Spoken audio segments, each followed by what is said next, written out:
नमस्कार. सध्या आपण विसर्जन घाट जो पालिकेने बांधलेला आहे आणि ह्या भागातून पलीकडे काँग्रेस भवनकडे जाणारा रस्ता आहे आणि आपण बघू शकता की या भागात खूप घाण आहे, खूप रोडा टाकलेला आहे.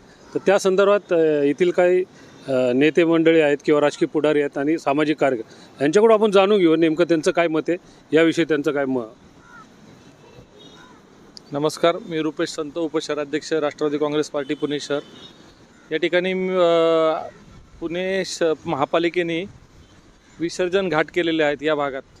परंतु या भागात विसर्जन घाट करत असताना माझा काल या भागातून जाण्याचा योग आला काही गणपती मंडळाच्या आरत्यानिमित्त. तर मी या ठिकाणी असं बघितलं की या ठिकाणी नागरिक जे आपण 10 दिवसाच्या गणपती बाप्पाची आपण मनोभावे पूजा करतो, ज्या गणपती बाप्पाला आपण मनापासून प्रार्थना करतो, त्या गणपती बाप्पाच्या आपण चरणी विलीन होतो, त्या गणपती बाप्पाची 7व्या दिवशीचे विसर्जन ह्या नदीपात्रातल्या अशुद्ध पाण्यामध्ये करण्यात येतं आहे.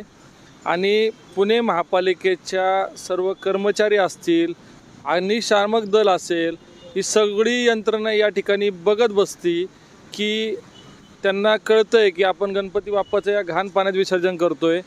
आम्हाला असं कळलं की महापालिकेचे हौद कमी आहेत. महापालिकेचे हौद कमी असल्यामुळे हे विसर्जन केलं जातं आहे. तर कृपया महापालिकेच्या सर्व अधिकाऱ्यांना विनंती आहे की 7वा दिवस गेला, आम्ही या ठिकाणी बघितलं की ते घाण पाण्यामध्ये गणपती विसर्जन केले.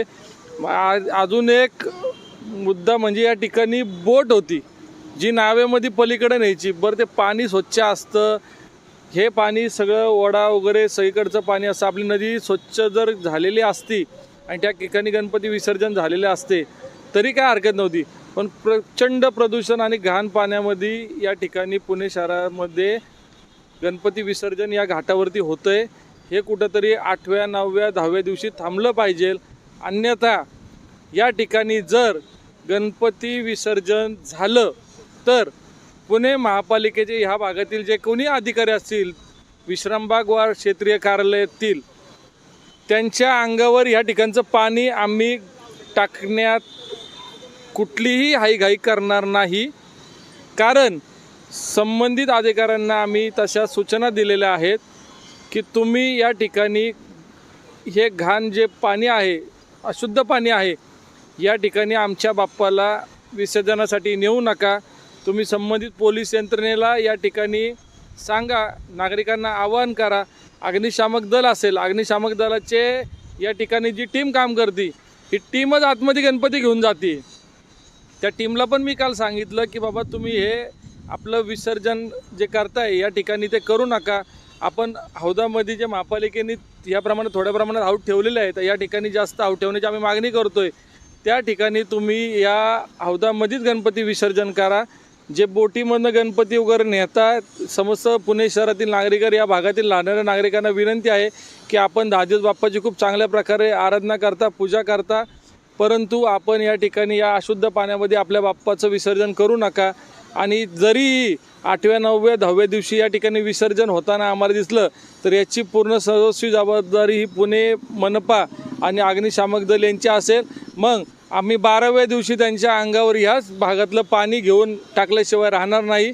मी कृपया पुणे महापालिकेच्या अधिकाऱ्यांना या क्षेत्रीय कार्यालय जे आहे, या ठिकाणी विश्रामबाग क्षेत्रीय कार्यालय असेल, त्या सर्व अधिकाऱ्यांना विनंती करतो की तुम्ही कृपया या गोष्टीचा पूर्णपणे विचार करा आणि या ठिकाणी गणपती विसर्जन होणार नाही या नदीमध्ये, याचा तुम्ही पूर्णपूर खबरदारी घ्या. आपली प्रशासकीय यंत्रणा वाढवा, महापालिकेची यंत्रणा वाढवा. अन्यथा आमच्याकडनं 12व्या दिवशी गणपती विसर्जनानंतर तुमच्या अंगावर या घाण पाणी टाकल्याशिवाय आम्ही राहणार नाही. याची सर्वस्वी जबाबदारी पुणे महापालिकेची असेल, हे या मी ठिकाणी नमूद करतो. धन्यवाद. जय महाराष्ट्र, जय राष्ट्रवादी.